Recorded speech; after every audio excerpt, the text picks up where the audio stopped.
জেলায় একটার পর একটা আমার ভাইকে শহীদ করা হয়েছে।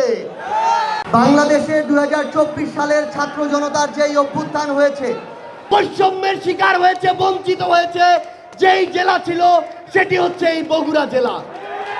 এই অভ্যুত্থান পরবর্তী শত শত ত্যাগের বিনিময়ে আজকে আমরা বগুড়া জেলায় দাঁড়িয়েছি যেই দাবিটি নিয়ে, সেটি হচ্ছে ওই খুনি ফ্যাসিস্ট হাসিনা এবং তার যে দল আওয়ামী লীগ, যেই দলের নেতৃত্বে আওয়ামী লীগ এবং হাসিনা তার আওয়ামী লীগ, যুবলীগ, ছাত্রলীগের সকল সন্ত্রাসীকে একসাথে নিয়ে বাংলাদেশে এমন একটি গণহত্যা হয়েছে।